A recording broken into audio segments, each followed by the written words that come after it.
I am Ophelia Lake, 30 years old, from a quiet town in South Carolina. The night my heart finally cracked wasn't a stormy one. It was perfectly clear.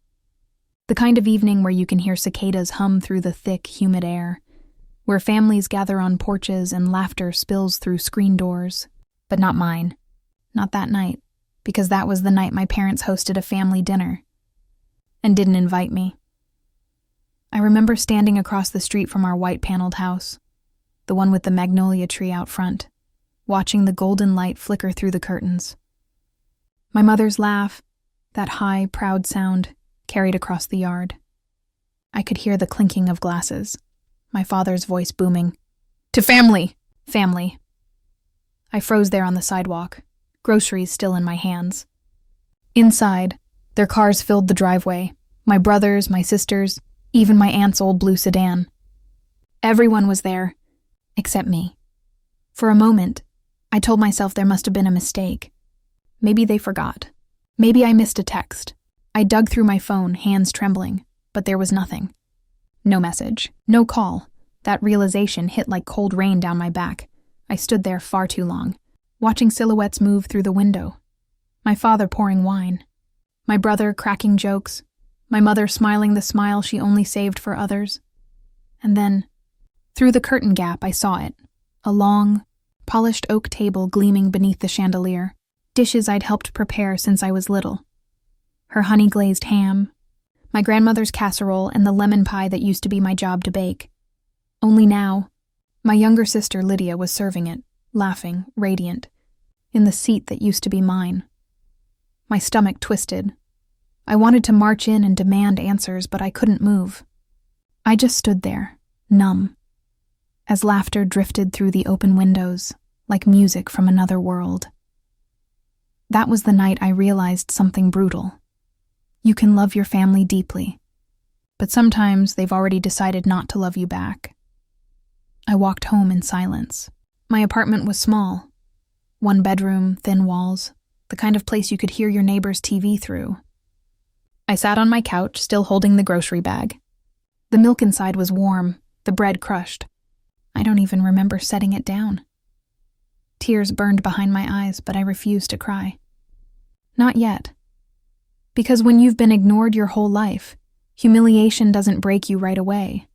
It seeps in slowly, like water under a locked door. Have you ever experienced this kind of betrayal? Share your story in the comments, and subscribe if you believe no one should be treated this way. That night, I couldn't sleep. I lay awake, staring at the ceiling, replaying every moment leading up to it. Maybe it had been my fault. Maybe I'd done something wrong.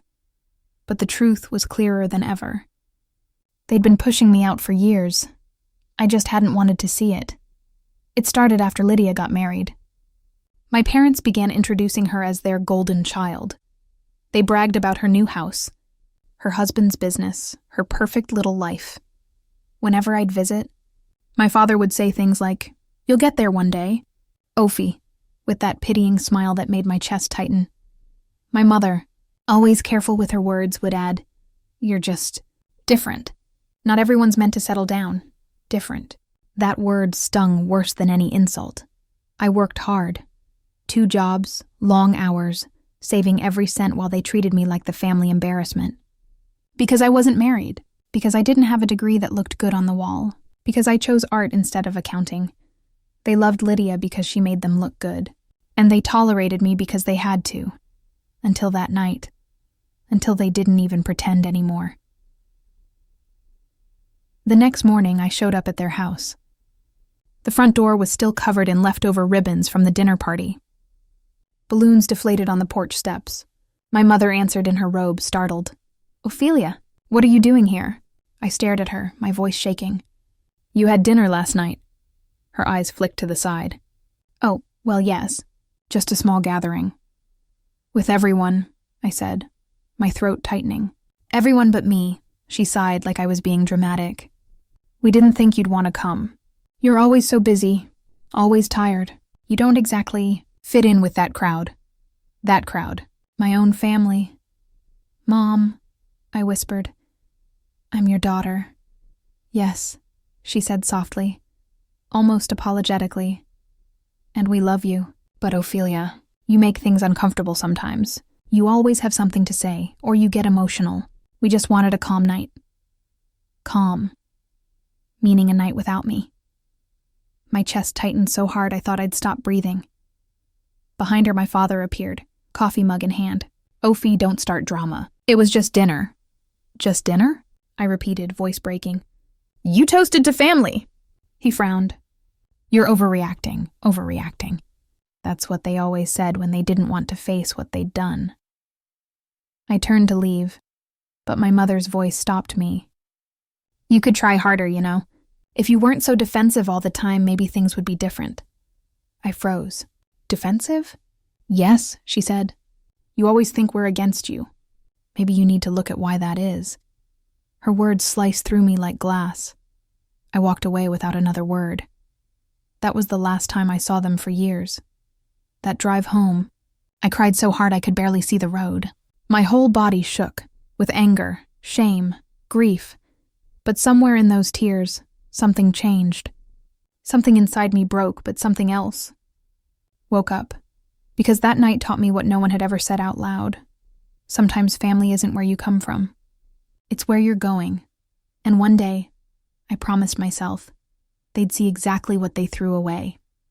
That dinner was supposed to be the moment they erased me, but it became the moment I began my story. People always say family love is unconditional, but I learned early that in my house, love had conditions, and I never seemed to meet them. After the dinner incident, memories I'd buried started clawing their way back up.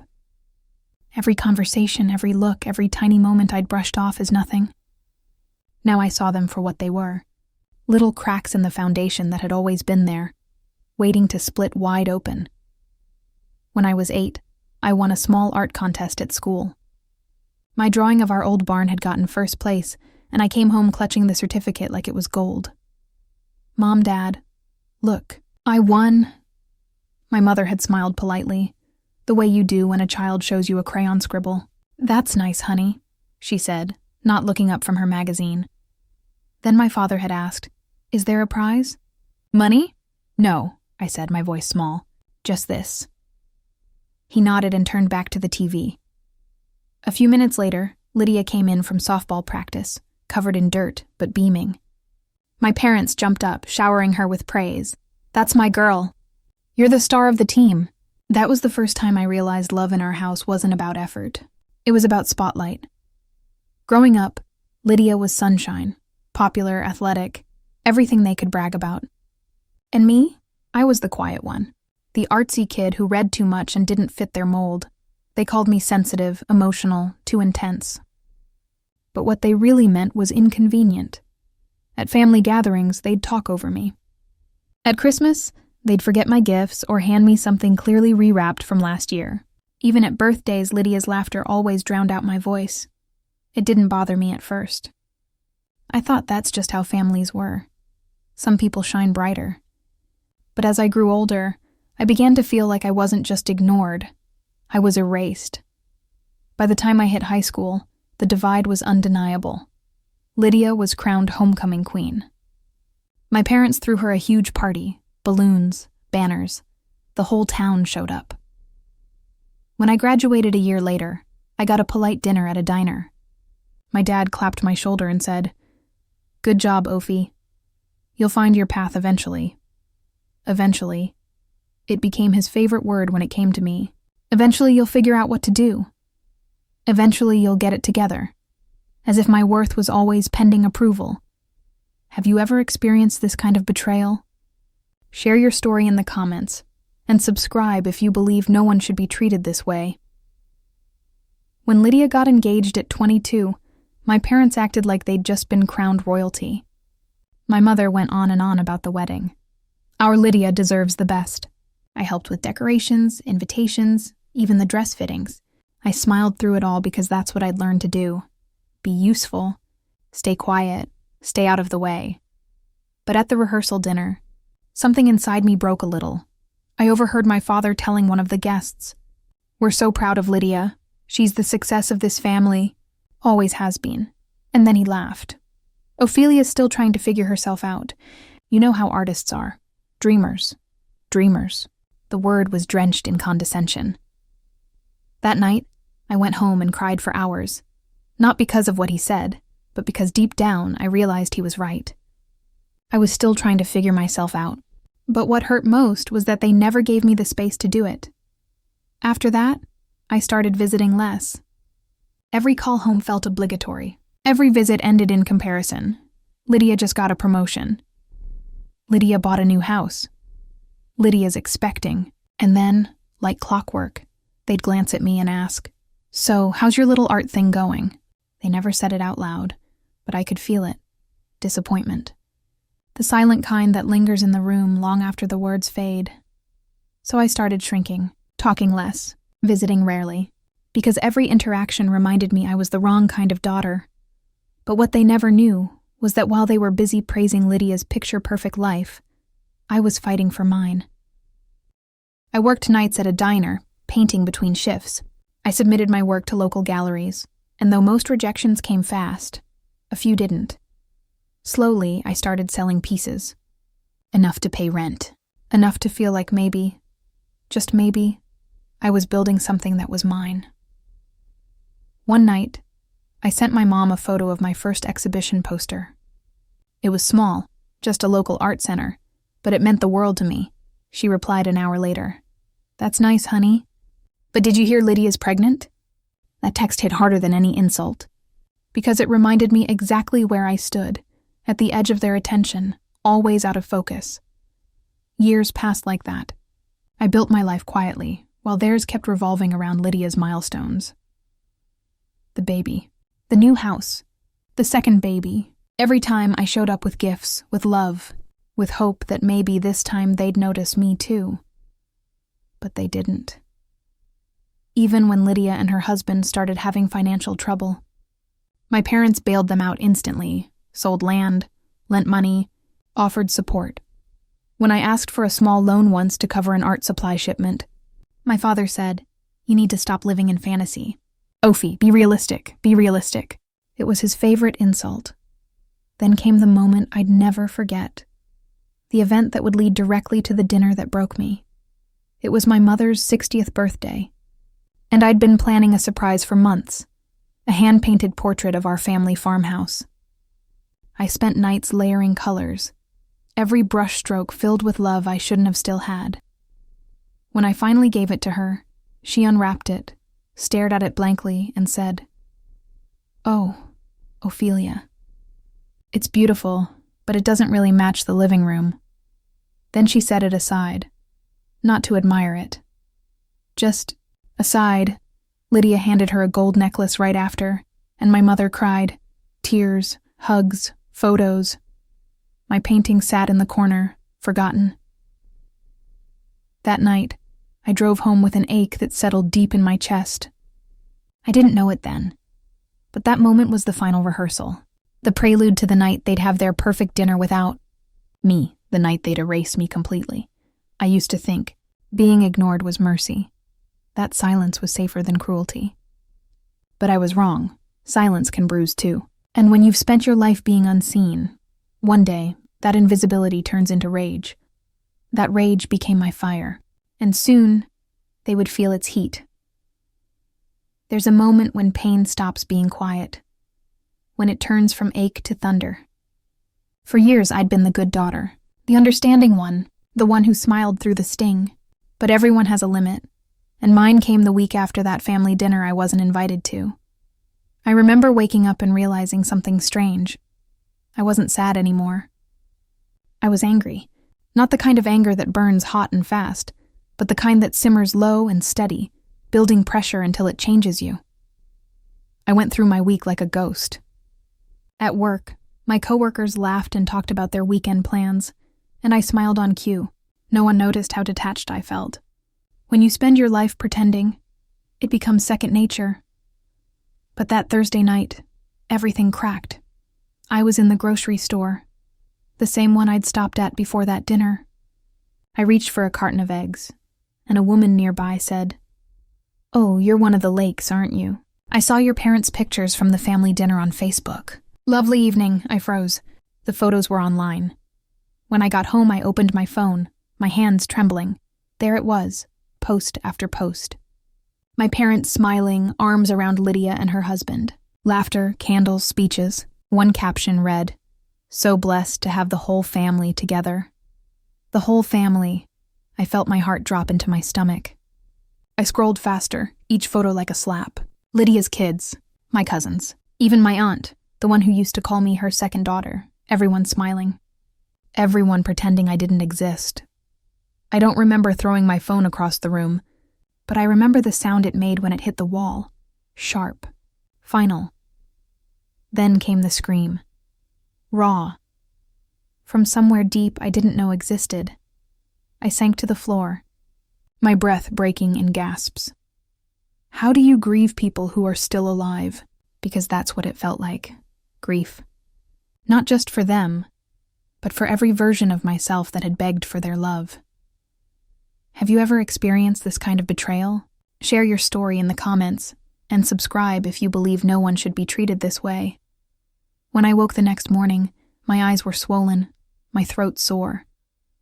I called in sick and stayed home. For the first time, I let myself really look at my life. The tiny apartment, the unfinished paintings stacked in corners, the emails I never answered, the parts of me I kept on hold waiting for their approval. I thought about every time I'd swallowed my words to keep the peace. Every time I'd told myself they didn't mean it. Every moment I'd smiled when I wanted to scream. And I realized something terrifying. I didn't even know who I was without their rejection. That's when I knew something had to change. That evening, Lydia called me. I stared at the screen for a long time before answering. "Hey, Ophi," she said, her tone too casual. "Mom mentioned you were upset about not being invited. You okay?" I laughed, I'm short, bitter. "You tell me, Lydia. How's it feel to be the chosen one?" She sighed. "Come on, don't start this." "It wasn't personal." "Not personal?" I snapped. "It's always been personal. My entire life has been a footnote to yours." "Ophelia, no." I interrupted, my voice trembling. "You don't get to say my name like that." You stood there smiling while they erased me. She went quiet. Then softly, "You've always been so dramatic." That word again, dramatic, the family's favorite weapon. I hung up without another word. That night, I packed a bag. I didn't know where I was going, but I knew I couldn't stay surrounded by the ghosts of their neglect. The paintings on my walls suddenly felt heavy, like witnesses to every silent heartbreak. I loaded them into my car, one by one, under the pale wash of moonlight. It wasn't running away. It was escape. I drove for hours, past the county line, past familiar exits. The road stretched endlessly beneath the hum of the tires. By dawn, I reached a small coastal town I'd visited once as a kid. Beaufort, with its slow tides and sleepy charm. I found a cheap rental above a bakery that smelled like cinnamon and salt. It was small, but it felt like a reset button. For the first time in years, I didn't have to be anyone's disappointment. The first few weeks were hard. Silence hit differently when it wasn't forced on me, when it was mine by choice. I painted through the nights, often with tears drying on my face. My hands shook, my strokes uneven, but the colors poured out like confession. One canvas in particular, a faceless woman standing outside a house glowing with light, felt like exorcism. It was me. When it was done, I stared at it for hours. Then I signed it, Ophelia Lake. For once, I didn't sign with shame. I got a part-time job at a local gallery soon after. The owner, a kind older woman named June, noticed my art when I showed her photos on my phone. "This," she said, pointing to the faceless woman, "feels like truth. People will connect to that." Her words hit something deep. Truth. Connection. Things I'd never been allowed to have. She offered to hang it in her next showcase. That night, I cried again, but this time it was relief. A few months passed, and slowly Beaufort began to feel like home. I made friends, real ones, people who didn't look through me, who laughed with me, not at me. I stopped checking my parents' Facebook. I stopped hoping for apologies that would never come. And somewhere in that stillness, I found something close to peace. But pain has a way of echoing, doesn't it? Because one morning I got a call from my mother. I almost didn't answer. "Ophelia?" Her voice cracked. "It's your father. He's been sick. Lydia's helping us with everything, but we could use you too." My heart clenched. Not from guilt, but from the realization that they only reached for me when they needed something. "Of course you could," I said quietly. "But I can't," she paused. "What do you mean you can't?" "We're family," I laughed softly. "Family doesn't forget you at the dinner table." And before she could say another word, I hung up. That call changed something. It wasn't defiance. It was closure. I had spent years begging for a seat at their table. But now I realized something far more powerful. I could build my own. That night, I hosted my own dinner. Just me, my new friends, and the hum of the sea outside the window. We ate, laughed, and toasted to new beginnings. As I raised my glass, I whispered to myself, to the girl they left outside the window. She made it inside, her own way, and for the first time in my life I meant it. Leaving isn't always about distance. Sometimes, it's about finally choosing yourself over the people who never did. I'd always thought of home as a place you returned to, a safety net, waiting in case the world became too heavy. But when your home is the weight, walking away is the only way to breathe. The night I decided not to go back, I stood on the small balcony of my rented room above the bakery in Beaufort, watching the harbor lights shimmer across the dark water. The salt air wrapped around me like a quiet reminder. I was free, and completely alone. Freedom is strange at first. It's heavy, because it comes with the realization that there's no one left to blame for your future but yourself. The first few weeks after cutting off contact with my parents were a blur of conflicting emotions. I missed them, or at least I missed the idea of them. The parents I'd always hoped they could become. But each time I reached for my phone, I remembered the dinner, the laughter, the word family echoing through the night like a cruel joke, and I'd put the phone back down.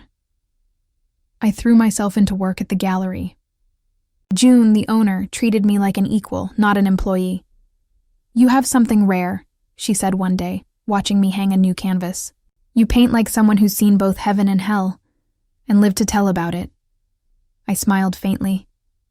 "Maybe because I have," she chuckled softly. "Then make them both pay rent." That became my mantra. The more I painted, the more the bitterness transformed into something else. Clarity. Every brushstroke felt like therapy, every color a conversation I never got to have. I began to sell pieces regularly, mostly to tourists who loved the emotional realism, as they called it. They didn't know each painting carried a story, a scar. One night I stayed after hours, painting long past midnight. The gallery lights cast golden halos across the canvases. In one corner stood my favorite, the faceless woman from before. But now, I added something new. Hands. Her hands reaching out, not toward a house anymore, but toward the horizon. She wasn't begging to be let in. She was walking away. Have you ever experienced this kind of betrayal?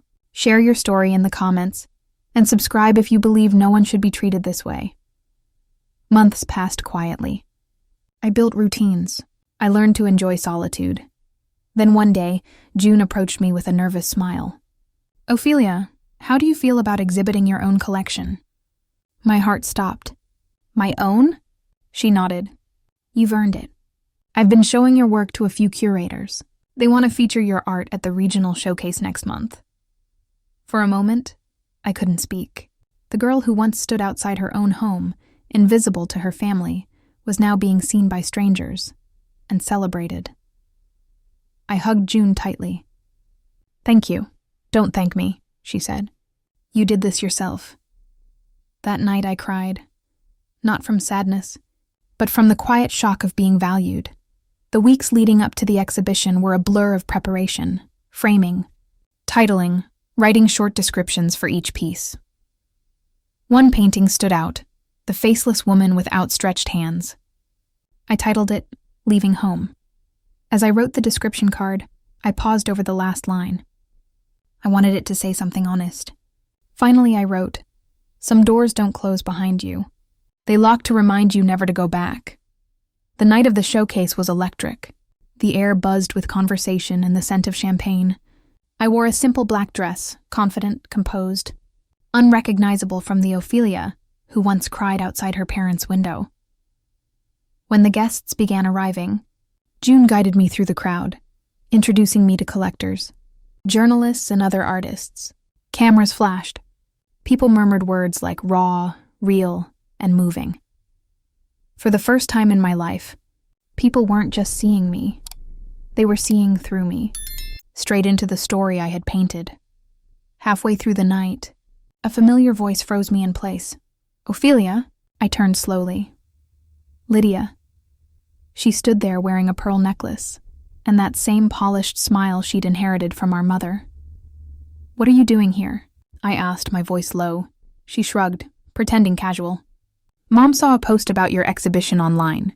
She said I should come represent the family." I laughed under my breath. "Represent the family?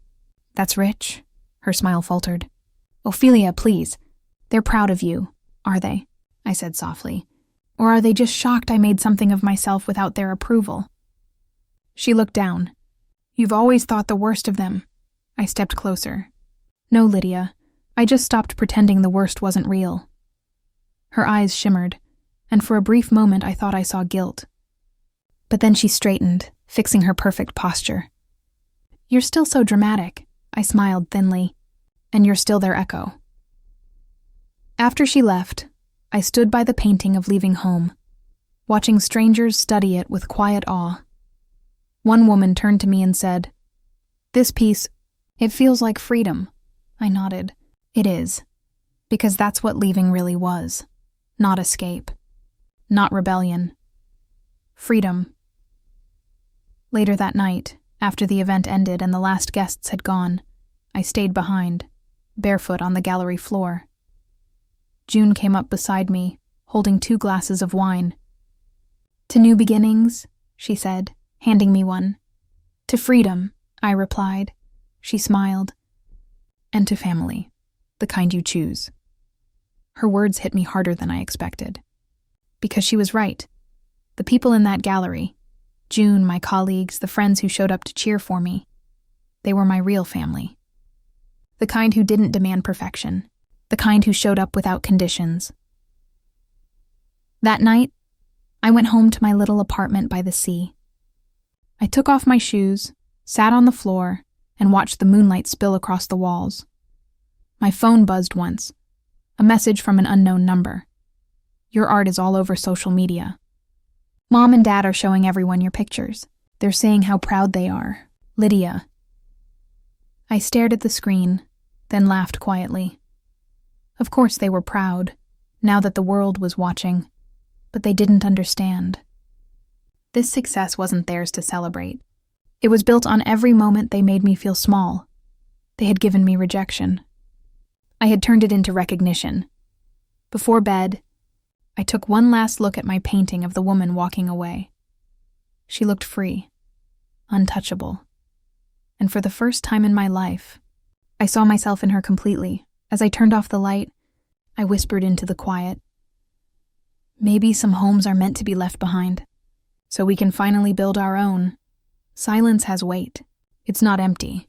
It's full of everything left unsaid. After the exhibition, I fell into a rhythm that felt almost sacred.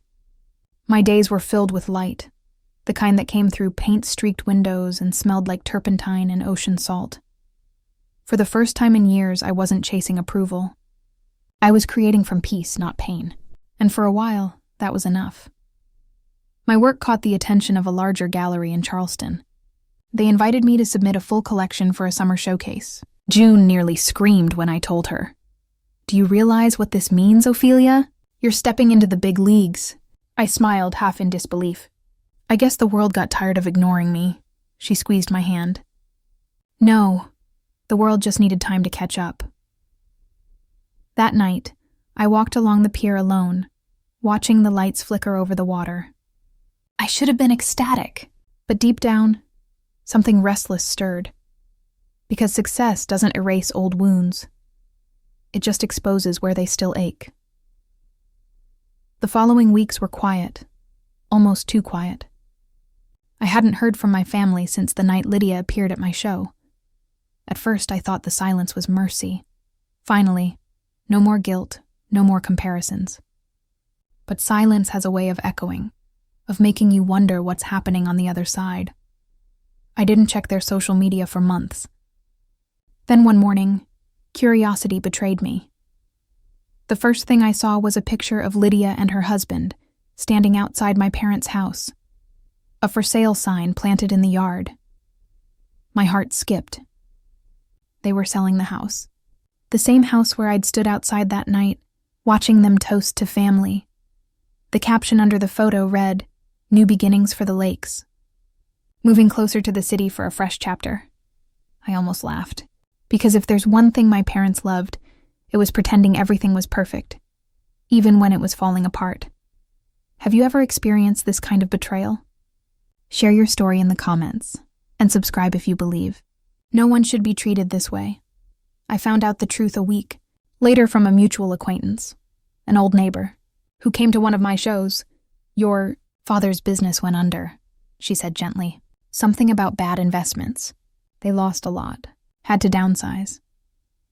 I nodded, expression calm, though my stomach twisted. "They'll land on their feet," I said quietly. She smiled sympathetically. "I'm sure they will. Your mother mentioned how proud she is of you, though. Says you're famous now. Famous. I wasn't famous. I was finally seen. There's a difference, but the irony wasn't lost on me. The people who once couldn't bear to be associated with my little art thing were now using my name like a badge of pride. In the months that followed, I worked harder than ever. The Charleston Showcase became my most ambitious project yet. 20 new pieces, each one more personal than the last. But beneath the beauty, there was rage. Not wild or vengeful, but sharpened into control. Every color carried memory. Every shadow hid a scar. I titled the collection, Echoes of the Unseen. At the opening, critics called it hauntingly human. One reviewer wrote, "Lake's art feels like confession painted in sunlight, pain that learned how to breathe." I read that line over and over. It felt like someone had finally translated my silence into words. After the show, the gallery hosted a dinner. I sat across from curators, investors, and journalists, all eager to talk about meaning and inspiration. But halfway through the evening, my phone buzzed. A message from an unknown number. It's Mom. "I know you probably don't want to hear from me, but things haven't been easy. Your father's health isn't great. We're trying to get back on our feet. I'm proud of you, even if I never said it enough." I stared at the screen for a long time. My hands didn't shake. My eyes didn't sting. I just felt hollow. For years, I'd fantasized about that message, about the day they'd finally reach out. But now that it was here, I realized how late it was.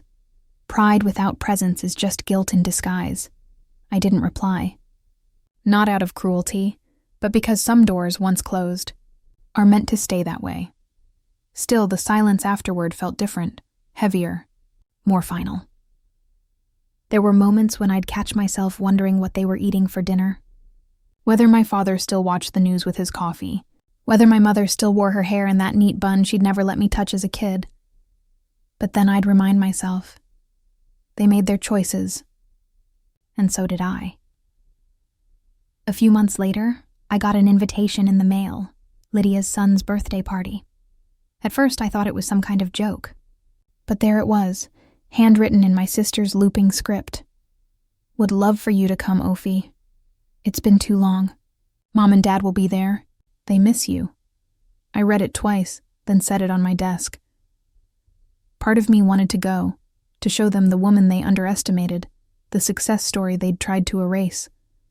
But another part of me whispered, why feed them what they refused to nurture? In the end, I didn't go. Instead, I spent that evening in my studio, painting something new. A dinner table, elegant, candlelit, filled with faceless figures smiling toward an empty chair. The title, The Seat They Left Empty. It became one of my most talked about works. The months rolled by, and the silence between us grew into something almost sacred. I didn't hear from them again until a year later. Another letter from my mother. It wasn't handwritten this time. It was typed, cold, formal. Ophelia, we've had to move again. Your father isn't working, and Lydia has her own problems. We could use a little help. You've done so well for yourself. Surely you could spare something for family. Family. The word made me laugh out loud. I folded the letter neatly and slipped it into a drawer beside my first art contest certificate, the one they'd ignored. All those years ago, I didn't reply this time, either, because silence, I realized, can be an answer too. As the seasons changed, my art grew bolder, less about the pain, more about the power that came from surviving it. I bought my own small studio downtown, painted the walls the color of morning fog, and covered every inch with memories turned into masterpieces. People called me mysterious, reclusive, private. But the truth was simpler. I'd learned to love the quiet. The same quiet that once suffocated me had become my sanctuary. And while my parents' voices faded from my life, something else began to take their place. Self-respect. Because sometimes the loudest revenge isn't shouting, or exposing, or destroying. It's thriving so quietly that those who doubted you have to live with the sound of your peace. That was the long silence, not a pause before the next chapter, but the incubation of strength. And soon, the world would see what that silence had created, because my next collection wouldn't just tell my story, it would show theirs. When you've lived most of your life waiting for permission to exist, building something on your own feels almost rebellious. I used to think strength was loud, that it looked like confrontation or victory speeches. But it isn't. Strength is showing up every day when no one is clapping. It's deciding that the people who doubted you don't get to narrate your story anymore. After the letter from my mother, the one asking for money, something inside me hardened. I wasn't angry. I was done. Done being their fallback plan. Done being their shadow. Done mistaking survival for peace. The next morning, I sat at my kitchen table, staring at the soft light slipping through the blinds. I wrote down one line on a sticky note and stuck it to the wall above my desk. If they won't make room for you, build your own house. That sentence became my blueprint. I threw myself into my art with renewed fire. Every piece became bolder, more unapologetic. The faceless woman who once walked away from her glowing house now stood tall on mountaintops, surrounded by colors too bright for shame. My work evolved from sorrow to defiance. And people noticed. One morning, I received a call from a New York curator named Avery Hunt. Her voice was smooth and excited. "Ophelia Lake, the reclusive artist from Beaufort," she said, half laughing. "Your collection in Charleston moved me. I'm opening a new gallery in Manhattan. I'd love to feature you." For a moment, I thought it was a prank. "New York?" I whispered. "Yes," she said. "Your story, your art, it deserves a larger canvas." When I hung up, I just sat there in silence, my heart thundering. New York, the city of dreamers and doers. I smiled softly to myself. The girl who once begged for an invitation to dinner was now being invited to the table. Have you ever experienced this kind of betrayal? Share your story in the comments, and subscribe if you believe no one should be treated this way. Within a month, I was on a flight to Manhattan, my portfolio neatly packed, my heart oddly calm. The city swallowed me whole. Tall buildings like guardians of ambition, streets humming with people chasing something. Avery greeted me at her studio, a bright, open loft that smelled of paint and espresso. "Your work has voice," she said, studying one of my canvases. "Not everyone can paint emotion like this. You don't just show pain, you make it speak." Her words made something in me loosen. All my life, I'd been told I was too sensitive, too emotional. Now those same traits were being called power. Avery became more than a curator. She became a friend. She introduced me to art investors, magazine editors, and even a journalist from The New Yorker who wanted to feature my story. Each meeting felt like rewriting history. When the New York show finally opened, it was beyond anything I'd imagined. Cameras flashed. People lined up. A sea of strangers stood in front of my work, whispering words like brilliant, bold, transcendent. I wore a simple navy dress, clean, elegant. I didn't need to prove anything anymore. At the center of the exhibit stood my largest piece yet, a massive triptych titled Inheritance. It depicted a dinner table again, but this time the empty chair wasn't vacant. A woman, older, wiser, sat there, her hands folded calmly, her face visible at last. Me. The audience stood silent before it, some in tears. A reporter asked, "What inspired this piece?" I smiled. "Family," I said simply. "And what happens when you outgrow the version they made of you?" The feature in The New Yorker changed everything. Commissions poured in. My name started appearing in conversations I never thought I'd be part of. Galleries called. Collectors reached out. And with each passing week, I felt something incredible. Not arrogance, not pride, but freedom. For years, I'd defined myself by absence. The things I didn't have. The people who didn't love me. But now, I was defined by what I created, by what I chose to build. Then one evening, as I was packing up after a late gallery event, I saw an email pop up on my phone. The subject line read, "We saw your article." It was from my mother. The message was short. "Your father and I read about your success. We're proud, Ophelia. We always knew you'd do something special. Maybe now we can all start over." I stared at the words for a long time. They always knew. That was almost funny. They didn't know me at all. They'd seen my name in print and suddenly remembered I existed. Still, the ache inside me wasn't anger anymore. It was acceptance. I typed a response, paused, and deleted it. Then typed again. "I'm glad you're well, but I've already started over, without you." I hit send. It wasn't revenge. It was release. Back in Beaufort, June called me the next morning. "I saw the article," she said proudly. "Our girl made it to New York. You know, they'll come around one day," I smiled faintly. "Maybe, but I don't need them to anymore." She laughed softly. "That's when they always do." Months later, I returned to South Carolina for the first time in years. The gallery there had decided to hold a retrospective of my early works, the ones I'd painted in that small room above the bakery. As I walked through the exhibit, I felt the past all around me, the fear, the loneliness, the stubborn hope. When the local newspaper came to cover the event, their headline made me pause. "Local woman returns home a national success. Home." I rolled that word around in my mind. This place used to define me. Now it barely recognized me. After the event, I drove past my parents' old house. The one they'd sold. It was empty now. The windows dark, the lawn overgrown. For a moment, I parked across the street and just stared. The house looked smaller than I remembered. Less like a fortress and more like a cage. I didn't feel hate. I didn't feel sorrow. I just whispered, "Thank you." Because if they hadn't shut me out, I never would have walked into the world. That night, I sat by the beach, my toes sinking into the cool sand. The tide came in slow, steady, eternal. The sound of something bigger than pain.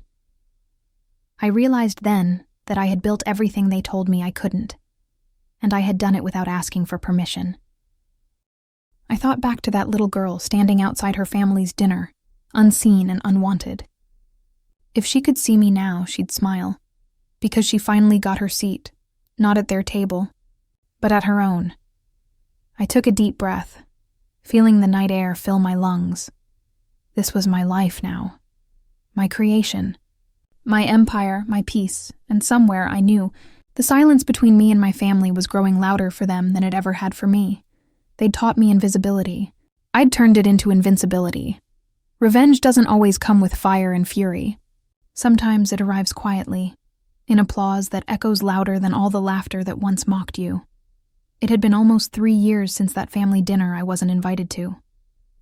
3 years since the version of me who begged for love had died. Now. I stood in the glass atrium of a New York gallery that bore my name, the Lake Studio. Avery had pushed me to open it, said it was time I built something permanent. "Your story deserves a home," she told me, and now it had one. Irony, I thought, was a funny thing. I finally had a house with light spilling from every window, and not a single person in my family had the keys. The grand opening night was packed. Cameras flashed.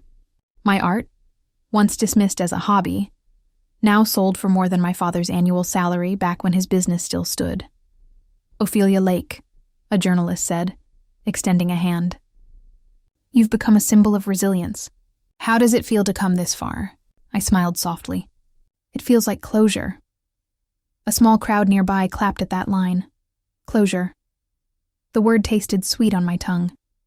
I didn't know that just miles away. My parents were watching me on television. A new segment ran that evening titled, "From Rejection to Recognition: The Rise of Artist Ophelia Lake." Lydia told me later that our mother couldn't look away. She sat in silence, her wine untouched, while my father muttered something about luck and timing. But the truth, the one they could no longer deny, was that I had done it without them. 2 weeks later, I returned to South Carolina for a charity event organized by the Charleston Gallery that had first believed in me. The event's theme was Artists for Renewal. Funds raised would help restore struggling small businesses in the state, including, unknowingly, my father's old company. When I arrived, I noticed the guest list. My mother's name was on it. Lydia's too. For a moment, I considered leaving. But then I thought of all the years I'd spent avoiding them, and all the power that avoidance had given them. No, it was time they saw me. Not as the girl they erased, but as the woman they built through their absence. Have you ever experienced this kind of betrayal? Share your story in the comments, and subscribe if you believe no one should be treated this way. The ballroom shimmered with soft golden light, filled with artists, donors, and the hum of polite conversation. I wore a white satin dress, clean lines, nothing flashy. The kind of quiet elegance that makes people turn and look twice. I spotted them across the room before they saw me. My mother, holding a glass of champagne she clearly couldn't afford, and my father grayer, smaller than I remembered. Lydia stood between them, looking restless, her smile stretched thin. When my name was announced, "Please welcome celebrated artist Ophelia Lake," the room broke into applause. Every head turned toward me. Including theirs, I walked past them slowly, each step deliberate, steady. My heels clicked like punctuation. Our eyes met, my mother's wide with disbelief, my father's with discomfort. Lydia's face flushed pink. "Thank you," I said at the podium, my voice calm. "When I first began painting, no one believed it would take me anywhere. But sometimes, the greatest masterpieces come from the places people refuse to see." I let the words hang. I didn't need to look at them. I could feel the silence settling around them like a mirror. After my speech, guests mingled. Music played and champagne flowed. Lydia approached first, clutching her clutch like a lifeline. "Ophelia," she breathed. "You were amazing tonight. Thank you." Her eyes darted nervously. "Mom and Dad wanted to come say hello, but they weren't sure if you'd—" "They can speak for themselves," I said. My tone even. She hesitated, then gestured behind her. My parents approached slowly, as if walking across thin ice. My mother spoke first. "You look beautiful, darling, darling," a word she'd never used when I was a child. "Thank you," I said. My father cleared his throat. "We're proud of you, Ophelia, truly." I tilted my head. "Proud?" He nodded stiffly. "Yes, you've made something of yourself. It's impressive." There it was again, that word. Something of yourself, as if I'd been nothing before. I smiled politely. "I'm glad you think so. I learned from the best, how to start from nothing." My mother's expression flickered. "We did what we could." "No," I said softly. "You did what you wanted." They stood frozen, unsure how to respond. I didn't raise my voice. I didn't cry. I didn't even feel anger anymore. That was the real revenge. their discomfort in the face of my composure. After a long silence, I said, "I hope you both find what you're looking for." "I already did." Then I walked away. Later that night, as the event ended, Lydia found me outside near the fountain. "You really hurt them," she said quietly. I looked up at the stars. "Did I? Or did they finally see what they did to me?" She sighed. "You've changed." "I had to," I said simply. "You don't survive otherwise," she hesitated. "You know they're struggling, right? The house dad's health." "I know," I said, "and I wish them peace. But their struggles aren't mine to fix," she frowned. "You sound cold." I met her eyes. "No, I sound healed." Weeks passed, and that event became the talk of the community. Articles, photos, interviews, my image everywhere. And in the middle of it all, whispers about how the lake's daughter had outgrown her roots. At first, I ignored them. But then one article in the local paper caught my attention. Former business owner Robert Lake struggles to rebuild after bankruptcy. While daughter's art empire flourishes, they'd used my success as the contrast to his downfall. The picture of my gallery opening sat beside a photo of my father outside his foreclosed office. It wasn't my doing, but it was karma's way of balancing the scales. For years, they'd treated me like a source of embarrassment. Now my name was the only one keeping theirs relevant. Avery called the next day, laughing softly. "Poetic, isn't it?" I didn't laugh. I just said no. It's justice. Because revenge wasn't about destroying them. It was about showing the world the truth. They'd disowned me in private. Now their shame was public, and I hadn't lifted a finger. That night, I stood before a new blank canvas. The colors waited, patient, like secrets I was finally ready to tell. I dipped my brush into crimson and began to paint. A table, a family, and a woman walking away with a torch in her hand, lighting her own path. The title came to me instantly, The Feast of Consequences. When I stepped back to look at it, I smiled, not cruelly, not triumphantly, just knowingly. Because the first glimpse of revenge isn't fury, it's freedom. The freedom to stop caring whether they ever understand the pain they caused, because you already turned it into power. You never really plan the moment when justice arrives. It doesn't knock politely. It crashes through the door you once begged to be opened. By the time my second New York exhibition launched, my name had become something of a phenomenon. Time magazine ran a feature calling me the artist who turned rejection into renaissance. It was surreal, reading about myself like I was a character in someone else's novel. But success has a strange gravity. It pulls attention from the people who once turned away, and soon, even the ones who had erased me could no longer ignore me. The collection was called House of Echoes. Every painting told a story of silence, exclusion, and redemption.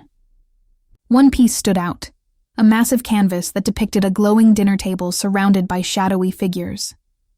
At the head of the table sat a woman, visible, radiant, with her back turned to the others.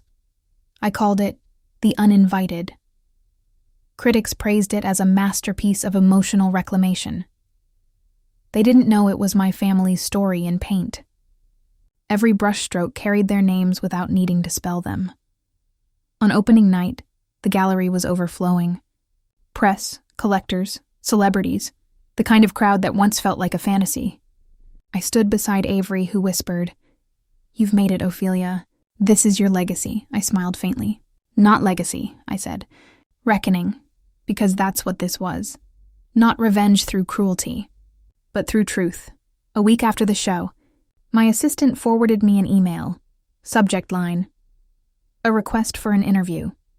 The sender? The Charleston Herald. The same paper that once ran an article mocking local dreamers who never make it. The same one that used to feature my sister's charity dinners and my parents' business awards. Now, they wanted me on the front page. "Poetic, isn't it?" Avery said, grinning. I nodded slowly. "Very." We scheduled the interview for the following week. Have you ever experienced this kind of betrayal? Share your story in the comments. And subscribe if you believe no one should be treated this way. When the reporter arrived at my studio, I noticed her eyes widen at the sight of the uninvited hanging on the main wall. "That's powerful," she said softly. "Is it autobiographical?" I smiled. "Aren't they all?" She hesitated. "Some people in your hometown believe it's about your family." "Then they must see themselves in it," I said, calm as ever. Her cheeks flushed. "Would you like to respond to their comments?" I shook my head. "I already have. The painting is my response." She looked at me with a kind of awe. "They say truth makes people uncomfortable. You've turned it into art." When the interview was published, it exploded online. The headline read, "Ophelia Lake paints her past, and South Carolina is finally listening." The article mentioned my parents by name, not because I did, but because people connected the dots. Everyone in Charleston knew the Lakes, the respectable family, the successful couple, the model citizens, until now. Within days, social media buzzed with whispers and outrage. "Is this the same family that disowned her? Can't believe they treated her that way. Look at her now." Her story's heartbreaking but inspiring. The more people talked, the more their facade cracked. A former neighbor commented under the article, "I remember that dinner. Ophelia wasn't there. Her mother said she was busy, but everyone knew that wasn't true." The comment section became a confessional booth. People from my past, old teachers, classmates, even Lydia's old friends, came forward with stories. Stories of favoritism, neglect, silence. The narrative they'd spent a lifetime controlling had unraveled, and I hadn't said a single word. Lydia called me one night, her voice tight with panic. "Ophelia, they're saying horrible things online. About Mom and Dad." "About us?" I was in my studio painting the reflection of firelight on glass. "Are they lies?" I asked quietly. She hesitated. "That's not the point." "It is," I said. "If it's true, then maybe it's time the truth stood in the light." "You're ruining our reputation," she snapped. I laughed softly. "No, Lydia, you ruined it years ago. The world's just catching up." She went silent for a long time before whispering, "They're falling apart, Ophi. Dad barely leaves the house. Mom cries every day." For a moment, I felt a twinge of pity. Then I remembered the empty chair at their dinner table. "I cried too," I said, "just not where anyone could see." And I hung up. A few days later, I received another letter. It wasn't typed this time. It was handwritten, shaky, smudged with tears. "Ophelia, you've made your point. The whole town is talking. We're sorry for the dinner, for everything. Please stop this. We can't bear the shame." "Mom," I stared at it for a long time. Shame. That was the word she used. Not regret, not remorse. Shame. The feeling of being seen for who they truly were. I folded the letter carefully and placed it in my scrapbook beside the article clipping. Justice doesn't always look like forgiveness. Sometimes it's just closure bound in paper. The media frenzy didn't stop. An art documentary reached out to film a short piece about my work. Avery encouraged it. "This is how your story lives beyond the canvas," she said. So I agreed. The day of filming, I stood before the uninvited as the cameras rolled. "When I painted this," I said slowly, "I wanted people to understand that exclusion has a sound. It's quiet, yes, but it echoes forever, until you answer it." The interviewer asked gently, "Do you think your family will ever understand?" I looked straight into the lens. "No, but they'll remember." The clip went viral. Millions watched. Comments flooded in. Stories from strangers around the world who'd been overlooked, underestimated, erased. I had become more than an artist. I was a mirror. One morning, I got an email from a teacher at my old high school. "We're adding your story to our curriculum on resilience. The students are inspired by you." I smiled. tears filling my eyes. The school that once forgot my name during an award ceremony now wanted to teach my story. Weeks later, a journalist asked if I'd ever reconcile with my family. I thought for a long moment before answering. Reconciliation requires equality, I said, and I stopped living beneath them a long time ago. That evening, I hosted a private dinner at my studio for Avery, June, and a few close friends. The table glowed with soft candles and laughter. As I poured wine, Avery raised her glass. To the woman who taught us that silence can scream. Everyone clinked glasses. I smiled, my heart full. Because this time, I wasn't the one left outside looking in. This table, these people, this love was mine. Earned, chosen, built from the ashes of being unwanted. Outside, the city lights blinked like applause. And somewhere, I imagined my family seeing me on TV again. Their daughter who no longer needed their pride because she'd built her own legacy out of their neglect. Public reckoning had never tasted so calm. Because the greatest revenge isn't in destroying your enemies. It's in watching them destroy their own illusions while you sit in peace. There's an odd silence that follows victory. Not the kind filled with peace, but the kind that hums with unanswered questions. When the noise of public attention faded and the applause stopped echoing through my phone, I was left alone in my studio with the one thing I'd always craved: quiet. But this quiet was different. It wasn't the suffocating silence of being ignored. It was the heavy kind, the silence that follows after you finally get what you thought you wanted. Months passed since The Uninvited went viral. My gallery flourished. My name became shorthand for poetic justice in the art world. But with each new headline, I found myself staring at that painting a little longer. People saw courage and catharsis in it. What I saw was grief frozen in color. Every time I looked at the woman's back, her posture, her stillness, I wondered if she felt as free as everyone assumed she did. Because I didn't. One rainy afternoon, I was cleaning the gallery when Avery stopped by with coffee and her usual spark of energy. "Still brooding over the painting?" she teased. I smiled faintly. "Always."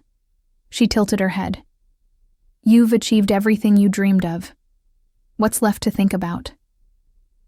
I hesitated before saying, "What it cost." Her expression softened.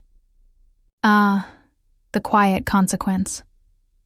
"Yeah," I said. "The part no one claps for." She sipped her drink, thoughtful. "You didn't destroy them, Ophelia. You just told the truth. The rest was theirs to face." I nodded, but her words didn't quite settle.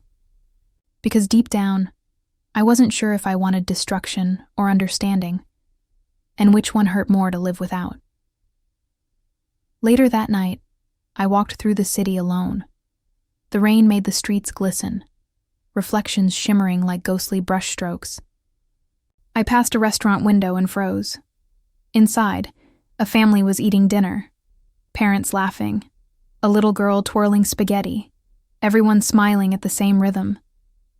My heart clenched, not with envy, but with a hollow kind of longing.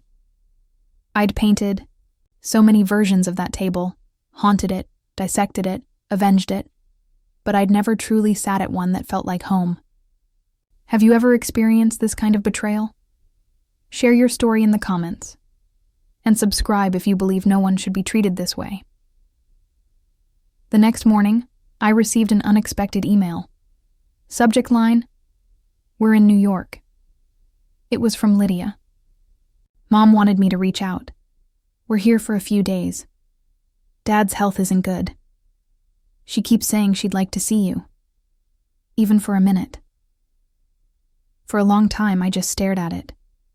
The part of me that had fought so hard for distance immediately wanted to hit delete. But another part, the one that still remembered bedtime stories and Christmas mornings, hesitated. Maybe closure wasn't about refusing to look back. Maybe it was about being strong enough to look back and not break. I typed 3 words. "Where are you?" We met at a small cafe in the West Village. I arrived early, but when they walked in, time slowed. My mother looked older, her once perfect posture now slightly bent. My father leaned heavily on a cane. Lydia hovered behind them, her expression tense. They spotted me instantly. My mother gasped softly. "Ophelia." I stood up, every emotion, love, hate, confusion, fighting for space in my chest. "Hi, Mom." "Dad?" She smiled shakily. "You look wonderful." I nodded. "You look different." We sat. The silence between us felt as thick as paint left too long to dry. Finally, my mother spoke. "We saw the documentary, the article, everything." I waited. "It was painful," she said. "But it opened our eyes. I think we really hurt you." "You did," I said softly. "For a long time." My father cleared his throat.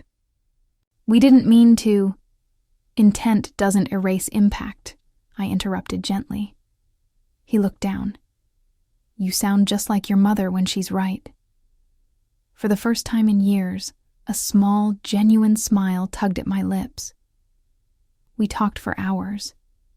About their mistakes, about my life, about the silence that became our inheritance. My mother cried quietly.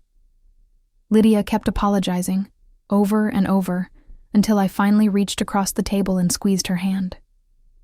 "Lydia," I said, "we can't rewrite it, but we can stop rereading it." She nodded through tears. It wasn't forgiveness, not yet, but it was the beginning of peace. After they left, I sat in the empty cafe, watching the rain streak the windows. I should have felt lighter. But grief doesn't leave just because you've confronted it. It lingers, changing shape. For years, I'd defined myself against them. The girl they excluded, the woman they underestimated. But now, if they weren't the villains anymore, who was I? That question stayed with me. That night, I went to the gallery.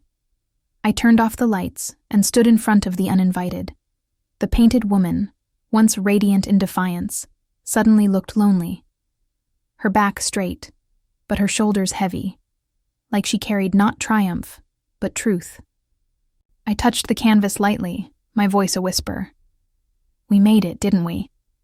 But it still hurts." And in that moment, I realized something. Revenge doesn't heal you. It just clears the noise so you can finally hear your wounds. Days later, I began painting again. Something new, softer. The colors were warmer this time, the strokes gentler. I painted not what I'd lost, but what I'd learned. When I finished, the image took my breath away. A woman sitting at a table, surrounded not by shadows or ghosts, but by light. Not family by blood, but by choice, or friends, mentors. Faces of love freely given. The title came easily, Homecoming. It was the first painting I'd ever made without anger in my heart. When the piece debuted, it didn't spark headlines or controversy, but to me it was the most important work I'd ever done, because it wasn't a statement of revenge anymore. It was a declaration of peace. One evening, as I closed the gallery, I received a message from Lydia. "Dad passed away this morning. Peacefully. He asked about you."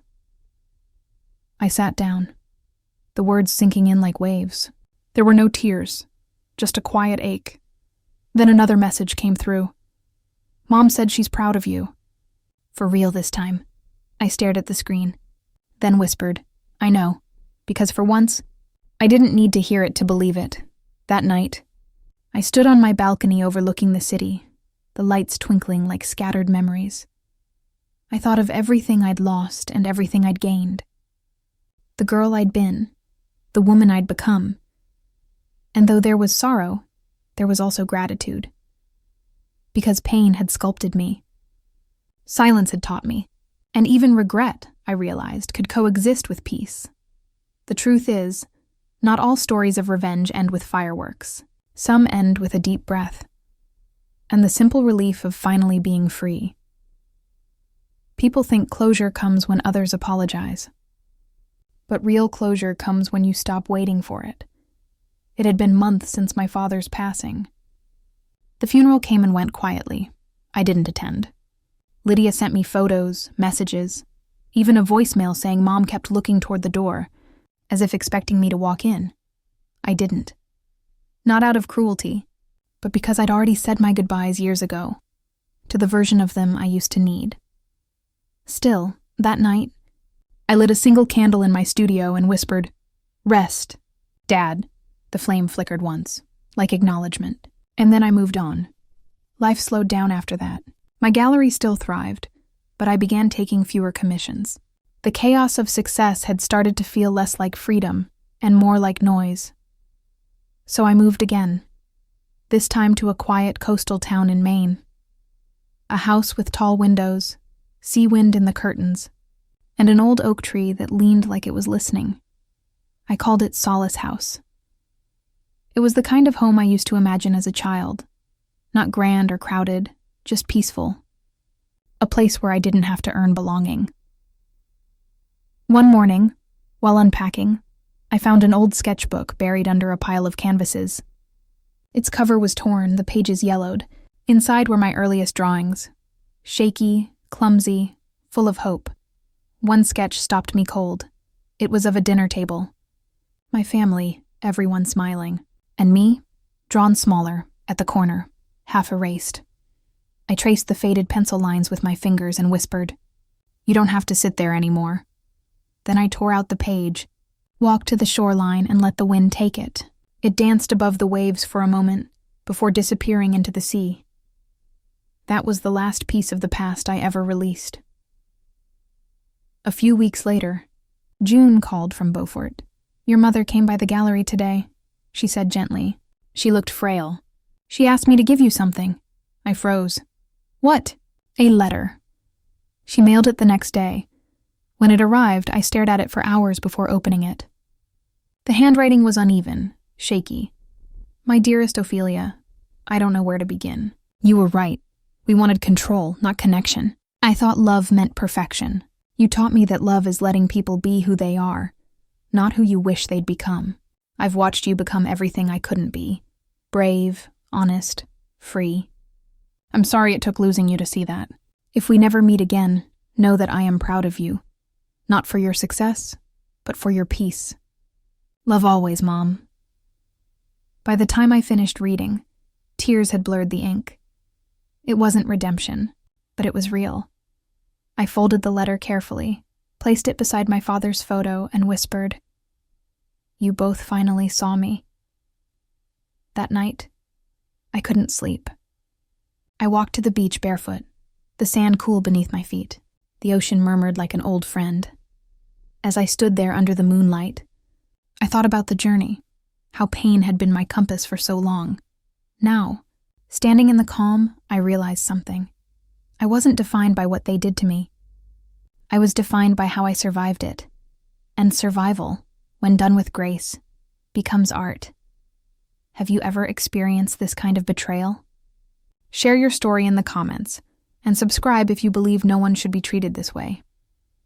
Months later, I decided to paint one last piece. Not for a gallery, not for sale. Just for me. The canvas stood taller than I was, blank and expectant. I stared at it for days before I finally touched the brush. When I began painting, I didn't think. I just moved. Soft blues for peace. Gold for resilience. White for forgiveness. Not theirs, but mine. And at the center, a woman standing by the sea, her back to the past, her face to the sunrise. No table, no shadows, no audience, just freedom. I titled it Final Voice. A year later, a small art magazine interviewed me in my main studio. The reporter asked, "If you could speak to your younger self, the girl who was left out, who was overlooked, what would you tell her?" I smiled. I'd tell her that one day she'll thank them for not inviting her. Because she was meant to build her own table. The reporter looked up from her notes. Do you forgive them? I took a long breath before answering. I forgive the parts of them that didn't know better. But I'll never forget the parts that did. She nodded, writing down every word. Before she left, she asked one last question. What's your definition of revenge? I thought about it, really thought. Then said, peace. That's the highest form of revenge. Because it's the one thing your enemies never expect you to find. That evening, after she left, I sat on the porch watching the sunset bleed into the horizon. The sky was a masterpiece no artist could ever replicate. I smiled, realizing that for the first time in my life there was nothing left to prove. No family to impress. No audience to win over. No ghosts left to chase. Just peace. Vast, quiet, earned.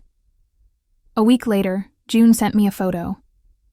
It was of my mother at the Beaufort Gallery, standing in front of one of my early paintings, the seat they left empty. She looked small but peaceful, her hand resting gently on the frame.